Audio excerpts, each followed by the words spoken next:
Hola, ¿cómo están? Les habla Mercedes Canese. Continuamos con la cátedra de diseño e instalaciones para las industrias 2.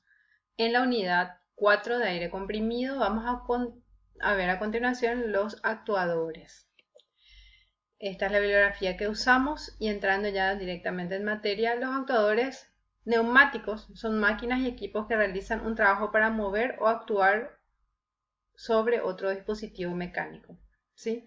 Lo que hacemos entonces es aprovechar la energía potencial del aire comprimido para generar un efecto de movimiento que puede ser, vamos a ver, de diferentes tipos sobre un sistema que es una máquina a la cual le llamamos actuador.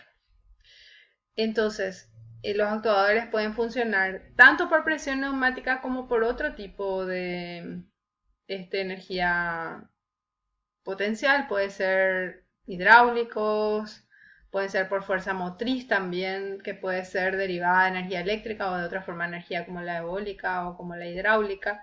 Pero lo que vamos a ver nosotros, como estamos en el capítulo de la unidad de aire comprimido, lo que vamos a ver son los actuadores neumáticos. La ventaja de los actuadores neumáticos es que tienen una forma de funcionamiento muy sencillo, no tienen un costo elevado de mantenimiento, tampoco no tienen riesgos de incendio, no tienen chispas al no usar directamente energía eléctrica, sino que estamos usando el aire comprimido, por lo cual es muy útil usar actuadores mecánicos, actuadores a aire comprimido cuando estamos en ambientes que son explosivos o inflamables, etcétera. Por supuesto requieren igual un mantenimiento como todas las cosas para evitar cualquier tipo de accidente. Los actuadores pueden ser lineales o cilíndricos, rotativos o de giro, también llamados motores neumáticos. Esos son los dos tipos, vamos a ver eso enseguida. Y lo que hacen estos dos movimientos, tanto los lineales como los rotativos, es permitir que se pueda hacer casi cualquier tipo de movimiento. Esto es lo que hizo que a partir de los años 50 el aire comprimido, que había entrado en desuso con el ingreso de la energía eléctrica como principal forma de energía para uso industrial, vuelva a tener importancia nuevamente debido a la versatilidad de movimientos que se pueden producir, muy útil en la automatización y sobre todo la precisión de esos movimientos. Entonces vemos el accionar de actuadores neumáticos, por ejemplo, en un brazo robótico, en los robots mismos, se usa ese principio, en un micro, en un ómnibus, una línea donde vemos que la puerta se abre y se cierra con aire comprimido. Es muy versátil y puede adaptar los más diferentes, los más diversos movimientos. También tenemos otros dispositivos utilizados en circuitos neumáticos como son válvulas distribuidoras y de mando, reguladores y controladores, detectores de señales, entre otros. Pero lo que vamos a ver en esta parte son los actuadores neumáticos. Vamos a empezar con los actuadores neumáticos entonces de cilindros o actuadores lineales. Entonces, estos actuadores son máquinas neumáticas que generan un movimiento lineal de avance y de retroceso. Y son los que más se usan y pueden formar parte de una máquina neumática que sea mucho más compleja y tenga mucho más tipos de movimientos porque también tiene otros actuadores, ¿sí? Hay dos tipos de actuadores lineales, los de simple efecto, que es lo que vemos acá en esta lámina. Es un actuador de simple efecto donde el aire comprimido siempre entra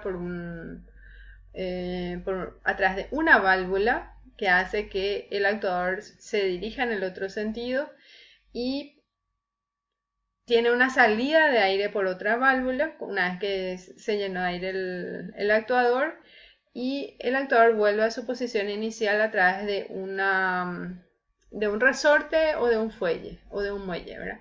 Entonces eso hace que por el resorte vuelva a su posición inicial y por el aire comprimido se expanda el actuador formando este movimiento lineal.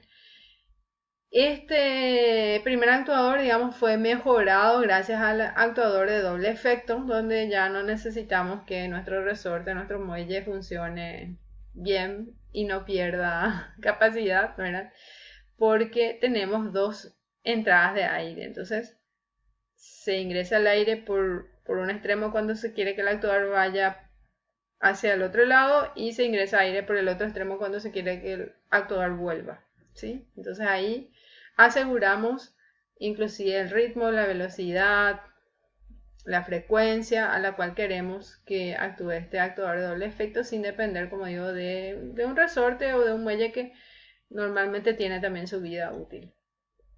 Bueno, el segundo tipo de actuador es el actuador rotativo, que a su vez puede ser de cremallera o de paletas. Acá vemos arriba un actuador rotativo de cremallera, donde fíjense que realmente nosotros estamos transformando un movimiento lineal en un movimiento rotativo, haciendo que ingrese el aire a través de un actuador lineal con un sistema de cremallera que funciona con un engranaje del actuador rotativo.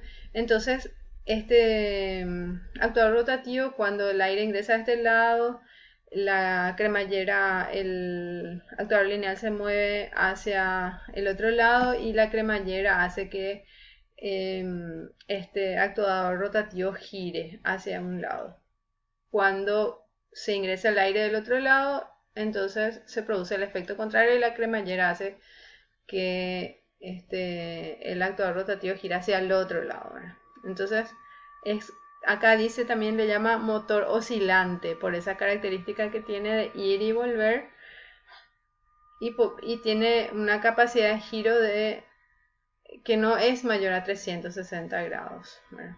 Las rotaciones no alcanzan, no puede hacer una rotación continua, sino que es un ida y vuelta, dependiendo de las características de la cremallera y del actuador rotativo. Entonces tiene un mayor o menor ángulo de rotación.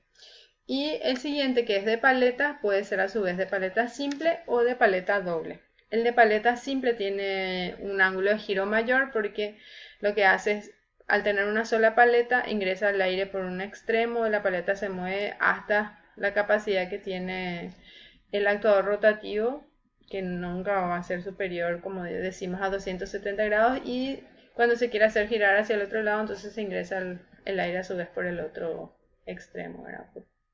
Se puede empezar ingresando el aire por la izquierda, con lo cual este dibujito que vemos acá de un actuador rotativo de paleta simple va a estar girando en sentido horario, y si ingresamos el aire en la izquierda va a girar en el sentido antihorario hasta donde permite el tope que tiene.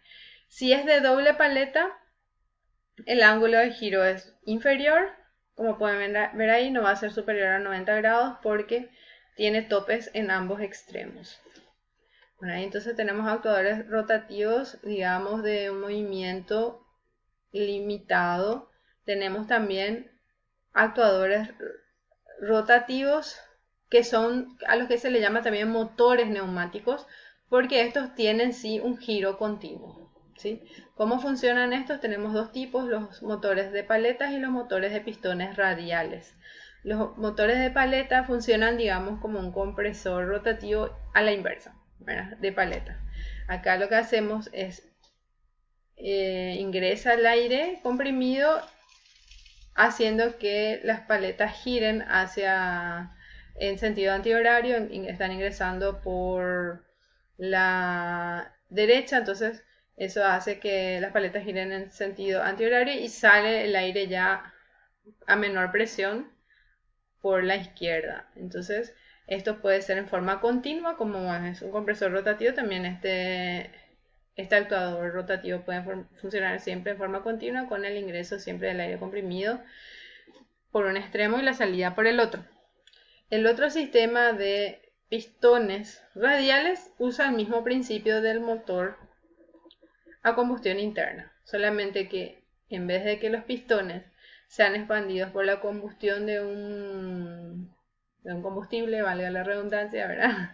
Por la explosión de un combustible, en este caso lo que se hace es se inyecta aire comprimido, haciendo en forma, digamos, alternada en cada uno de estos pistones, haciendo que los pistones se vayan expandiendo y comprimiendo, y así se genera el efecto de rotación.